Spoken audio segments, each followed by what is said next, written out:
I'm Nicholas Terpstra, Emilio Goggio Chair of Italian Studies at the University of Toronto. I'd like to welcome you to Toronto Salutes Dante, an initiative of the Department of Italian Studies at the University of Toronto to mark the 700th anniversary of the death of the poet Dante Alighieri. Toronto Salutes Dante is a multilingual reading of the 34 cantos of Dante's Inferno. We've aimed to reflect Canada's own diversity in these languages. Thanks to the collaboration of over 30 individuals from the broader University of Toronto community of students, professors, and alumni, we are able to bring you cantos not only in Italian, French, and English, but also in 10 Italian dialects and over 20 other languages, representing many of the migrations into Canada. We open and close this series with readings in two of Canada's Indigenous languages, Anishinaabemowin and Stoney Nakoda. I'd like to thank those who lent their voices to this project, and we hope that you will enjoy both the reading and also the discussions that follow them as our speakers expand on what first drew them to Dante. I'd also like to thank our co-sponsors for this project, Italian Cultural Institute and its director, Veronica Manson, and Villa Charities and its director of cultural programming, Giulio Recchioni. We're very grateful that the Canadian musician Lorena McKennett has given us permission to use her evocative piece, Dante's Prayer, as our theme music. Most of all, I would like to thank the team which brought Toronto Salutes Dante from the spark of an idea into life. Elisa Brilli, George Fritzocco, Natapol Rangsri, Alice Martignone, and Paolo Frasca. We are particularly grateful to Matthias Nuno for translating and reading the opening of Canto 1 in Anishinaabemowin, and to Trent Fox for translating and reading the closing of Canto 34 in Stoney Nakoda. We hope that you enjoy Toronto Salutes Dante. Hello, my name is Veronica Manson, and I'm the director of l'Istituto Italiano di Cultura in Toronto. We're very proud today to participate in Toronto Salutes Dante, a commemorative event organized by the University of Toronto's Department of Italian Studies on the occasion of Dante Day. I would like to thank Professor Nicholas Terpstra, Emilio Goggio Chairs in Italian Studies, and Professor Elisa Brilli for organizing this event. March 25th, 1300, is traditionally thought to be the day when Dante embarked in his poetic journey to the afterlife, a journey that brought him through hell, purgatory, and paradise in search of enlightenment. This year, Dante D is particularly noteworthy as it marks the 700th anniversary of Dante Alighieri's passing. Dante's philosophical, historical, cultural, and even political memories brought us the Divine Comedy, as did his groundbreaking imagination. The Divine Comedy is in fact considered one of the paramount works of medieval literature that still resonates with us today. Dante's voyage to the afterlife has become an iconic point of departure for writers and poets and authors in Italy and around the world in telling their journeys, their real or imaginary worlds for the past 700 years. His choice of language to write the Divine Comedy was revolutionary for its time. He chose to write in Italian instead of Latin, the latter considered, until then, the language for higher literature. Italian was considered vulgar, by that meaning that it was the language of the common people, the populace. Dante wrote a book on this subject before the Divine Comedy, the De Vulgari Eloquentia, where he defended the Italian language as a noble language that could or should be used to write higher poetry and works of literature, just as much as Latin was. It is therefore extraordinary and noteworthy to have today this multi-language reading of Dante's verse in more than 30 different languages. And I thank all the participants for bringing to us his lines of poetry in their own native language, from Italian to its various different dialects, to languages from all 5 continents, and for the first time also in the indigenous Anishinaabe language, a truly significant tribute to Dante's poetry and vision. Thank you all and enjoy the readings. Benvenuti a Toronto Salutes Dante, in onore del 700° anniversario della morte del sommo poeta. Io sono Giulio Recchioni, direttore generale dei programmi culturali a Villa Charities in Toronto, ed è nostro piacere sostenere un evento così importante che rende Dante fruibile a molte persone in diverse lingue. Viva il multiculturalismo, viva l'italiano e viva Dante! Buona visione!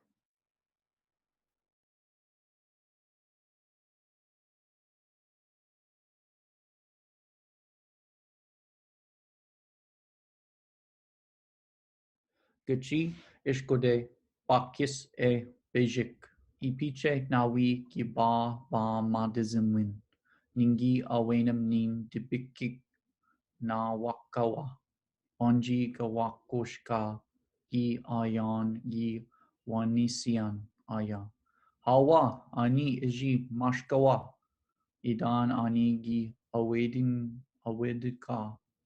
Mi bagwad minawa gawa minawa mashkawa. Mish gi memenedam gi ojitun ningosa. Ojika minawa ningosa.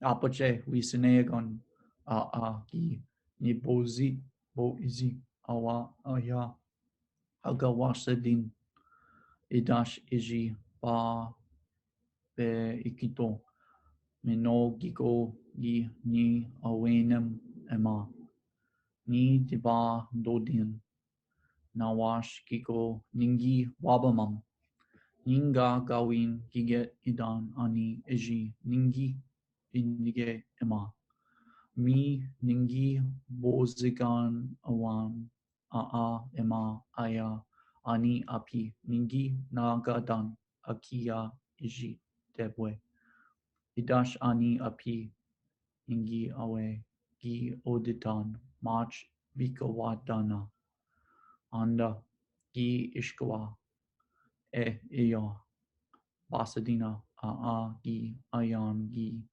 baziba nin gide wije kotan ningi ganawabi ishpem gigishkan minawa ningi wabaman odin imagan ojikwa wasi ya bizo onji ake yininga ine kawak bo uzi akina mikan api gotangi pangazi wid pindige zaga igan nin gide ningi nimba jabwe niwi ichi wise gidam minawa dibishko bejik wije akwanamam ningi zaga nibe minawa ningi agawata awenem wash ki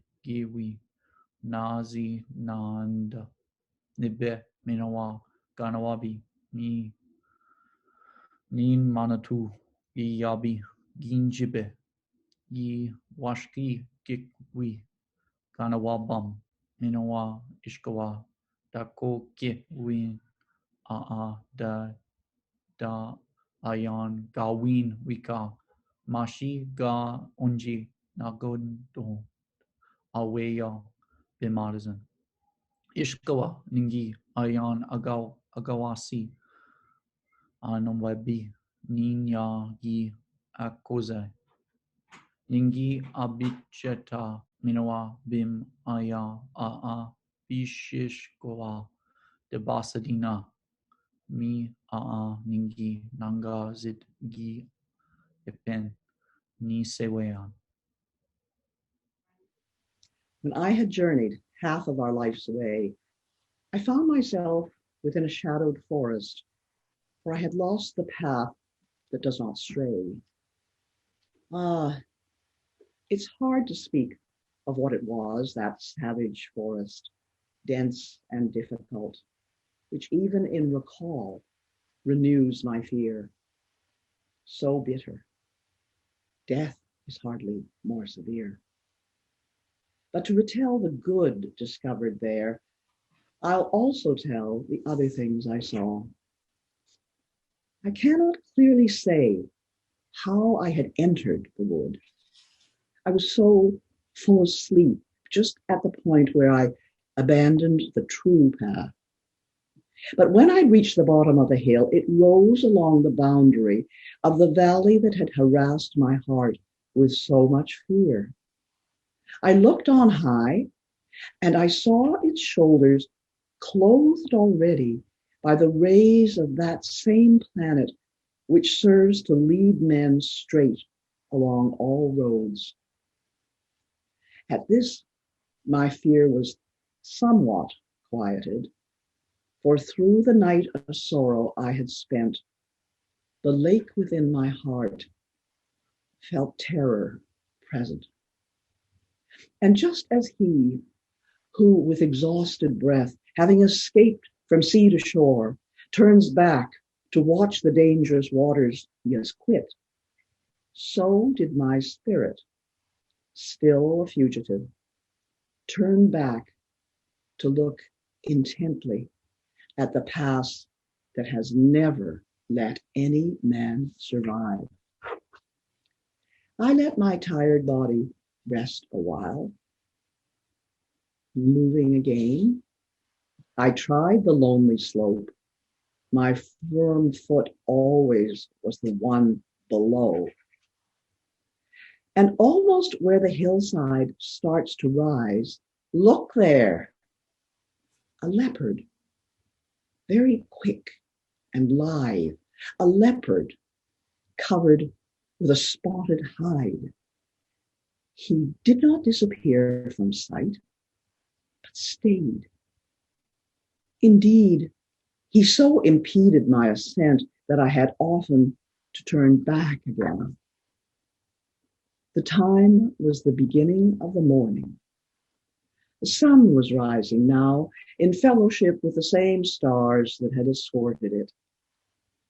When divine love first moved those things of beauty, so that the hour and the gentle season gave me good cause for hopefulness on seeing that beast before me with his speckled skin.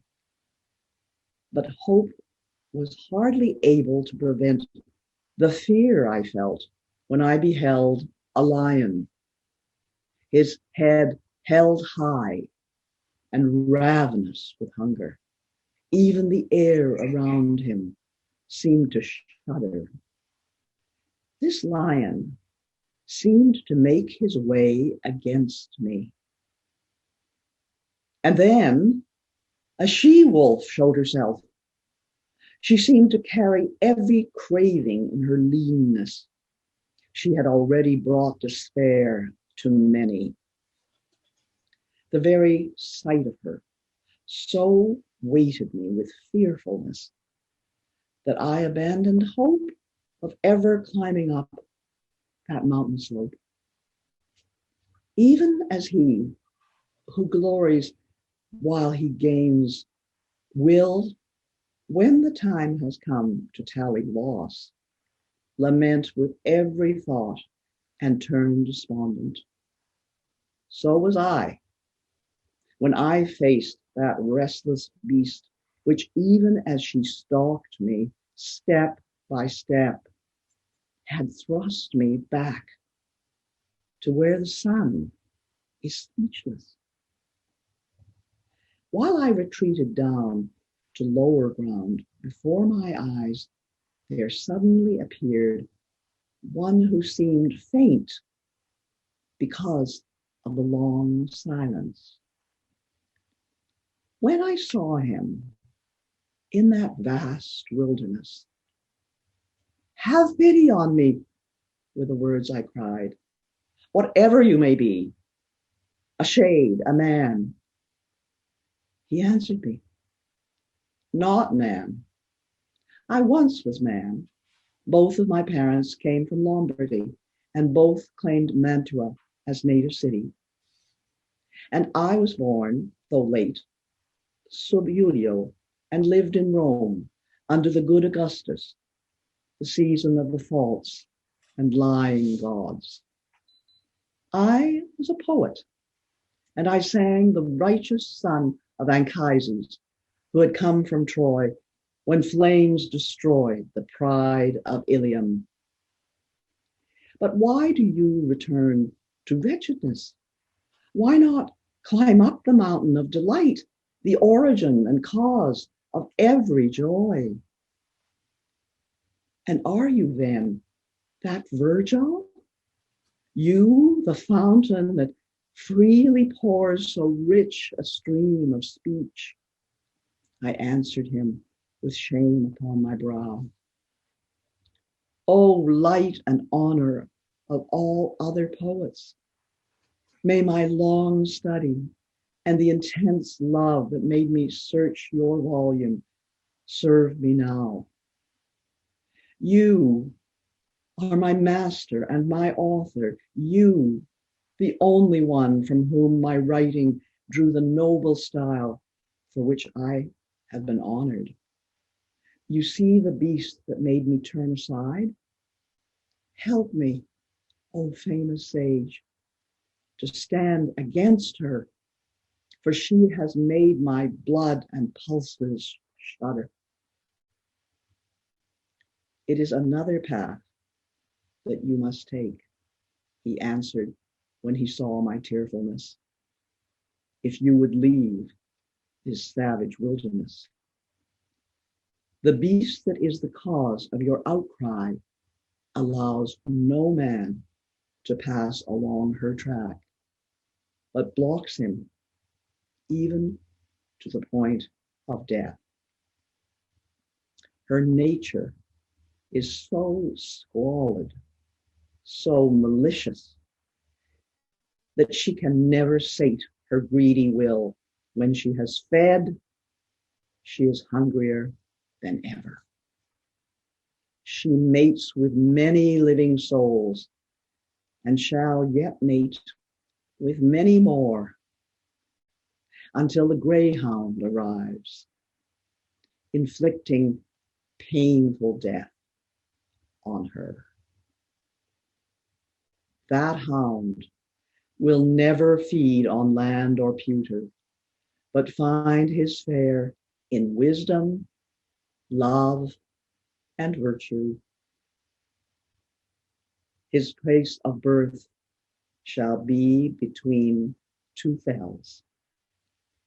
He will restore low-lying Italy, for which the maid Camilla died of wounds, and Nisus, Turnus, and Euryalus. And he will hunt that beast through every city until he thrusts her back again to hell, from which she was first sent above by envy.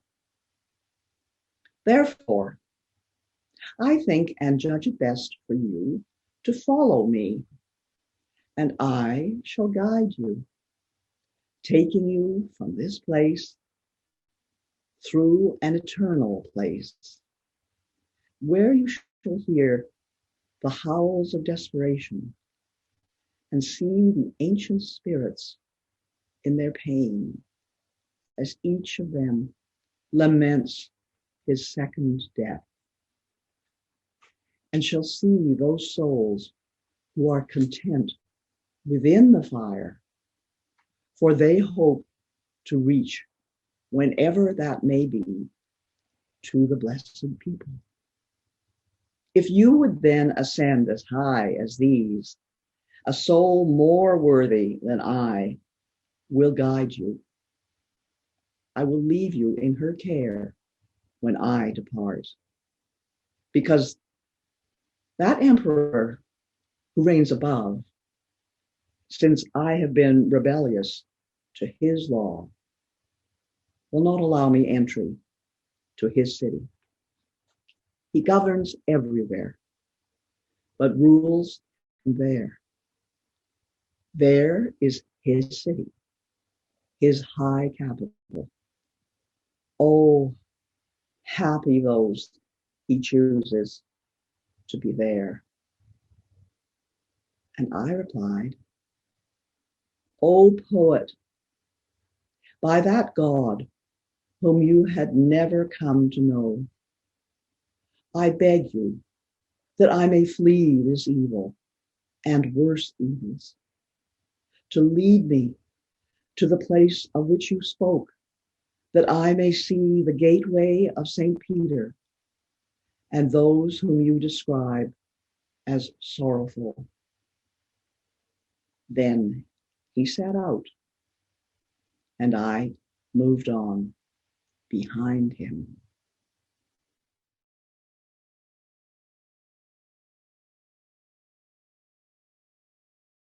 The Right Honorable Adrienne Clarkson arrived in Canada from Hong Kong with her family in 1942 and made the astonishing journey from penniless child refugee to accomplished broadcaster, journalist, and distinguished public servant in a multifaceted lifetime.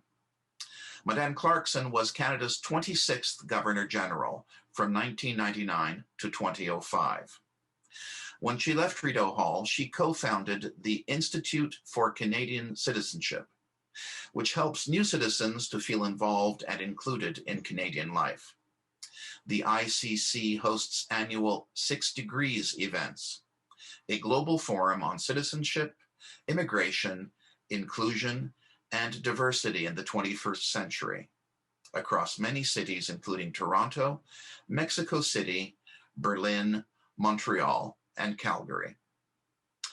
Madame Clarkson is the best-selling author of the 2014 CBC Massey Lectures, Belonging, The Paradox of Citizenship, Room for All of Us, Surprising Stories of Loss and Transformation, Heart Matters, a memoir, and Extraordinary Canadians, Norman Bethune, a biography of Dr. Norman Bethune.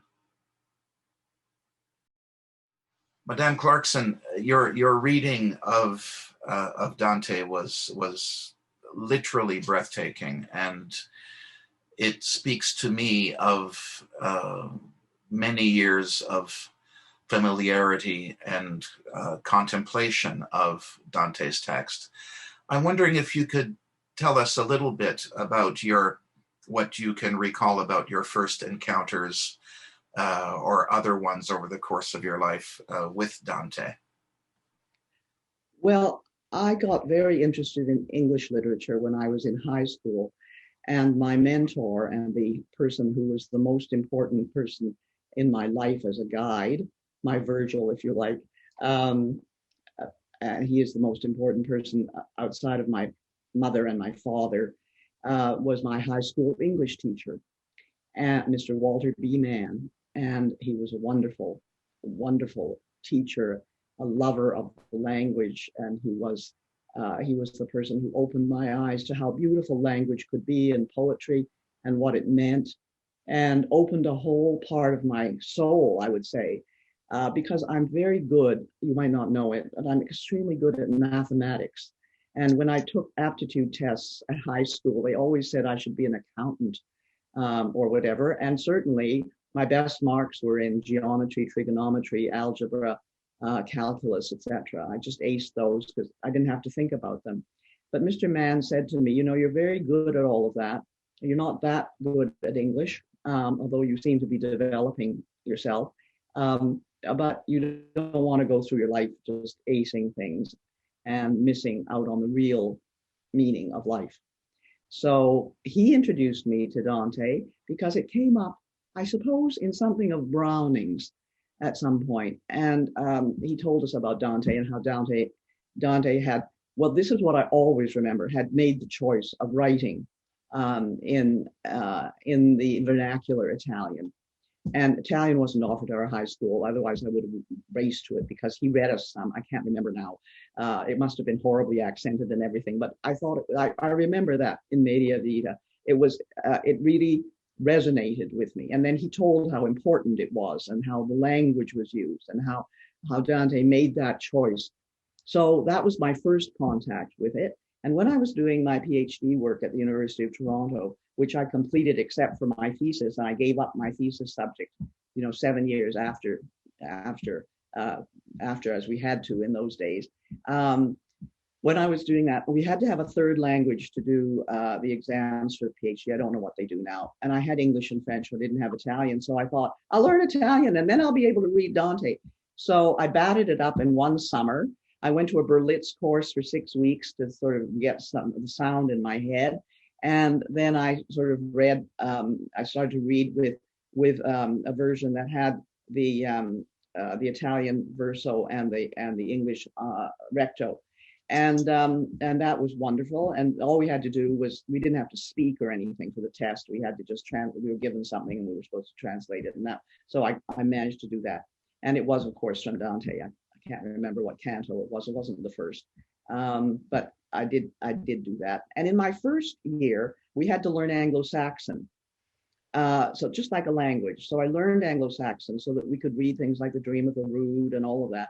Then in our second year, one of our courses was Middle English, so that we could read Beowulf, and then with all the other courses, etc. And then I realized, Dante, you can read Dante now, and he died 700 years. And how come? And that was because he had chosen that language. I just always admired him so much, because he must have thought, what am I going to write in? How will I do this? There he is in, at the end of the 13th century.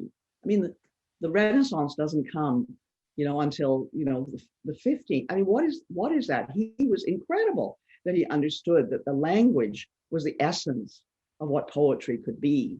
And that the gift that he was giving to the people who would come after him, it's just amazing. The only other comparison is, in Iceland, where Norse is the language with a farmer in a field plowing his field can read the Old Norse sagas because the language is still the same.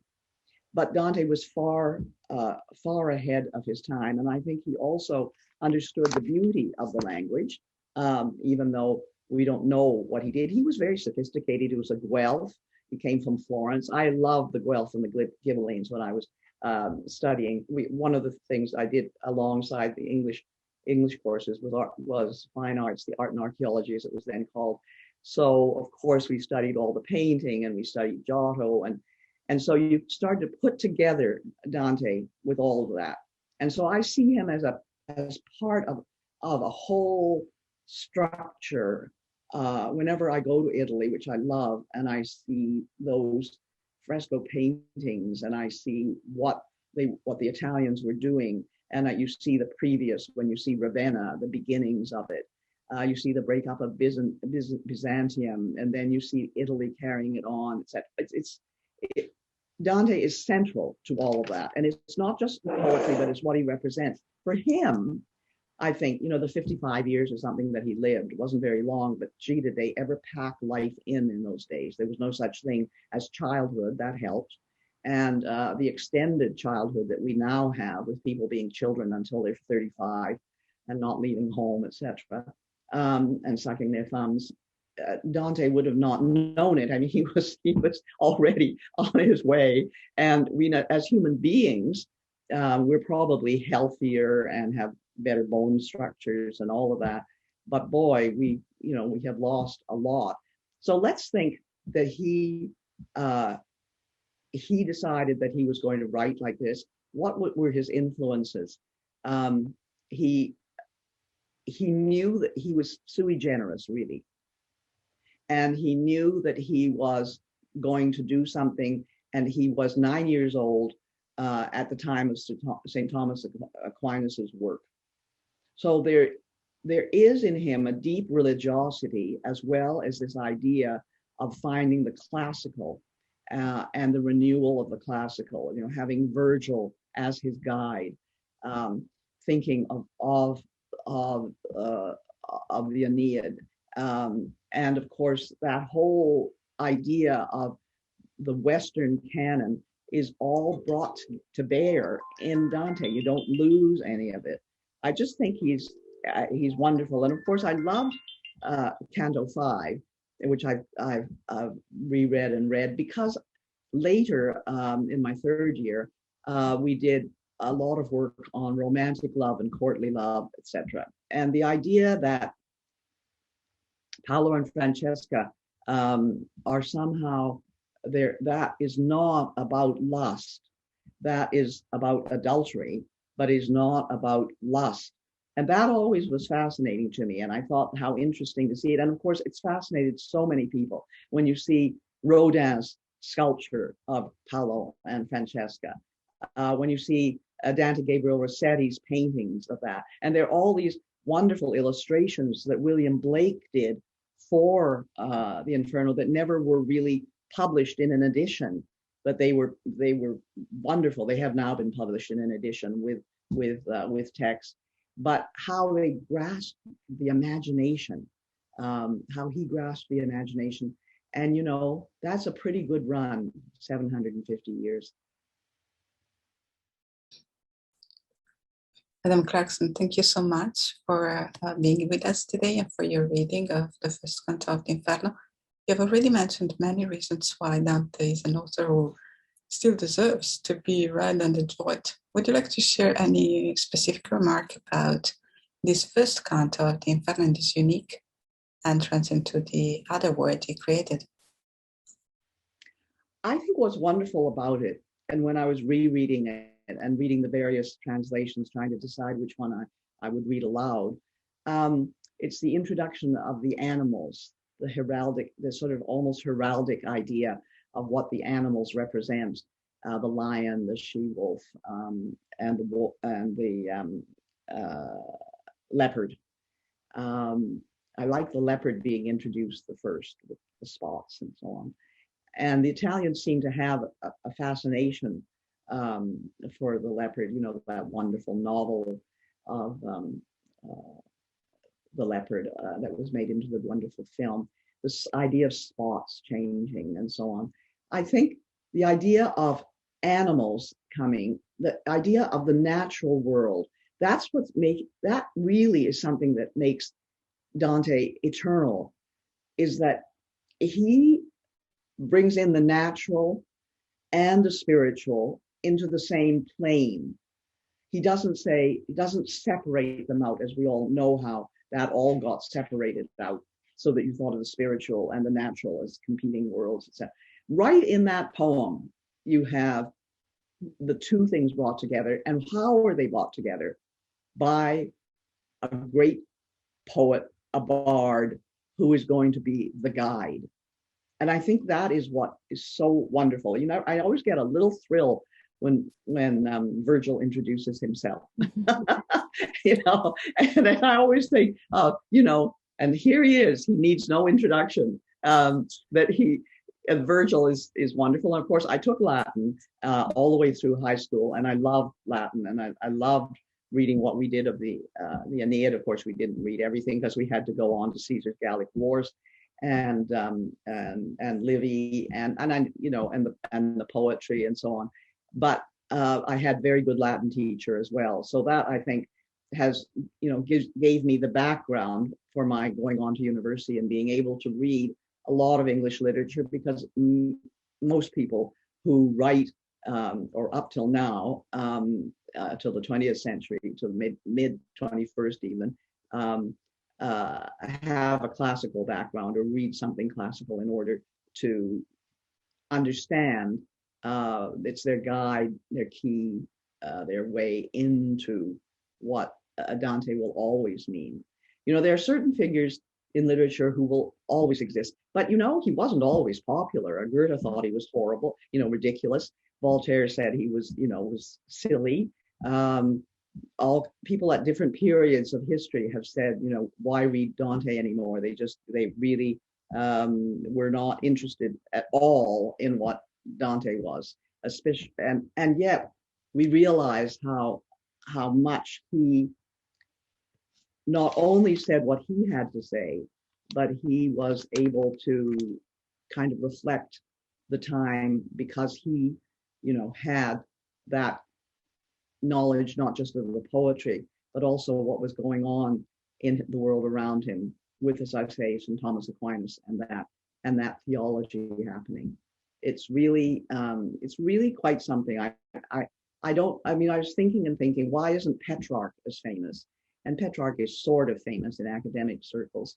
But Dante is it, and I suppose a genius for all time like that, touching everything and having that ability to let us know, even though the framework is Christian, the framework is intensely Christian and theological, it transcends that, as all really great documents and poetry do.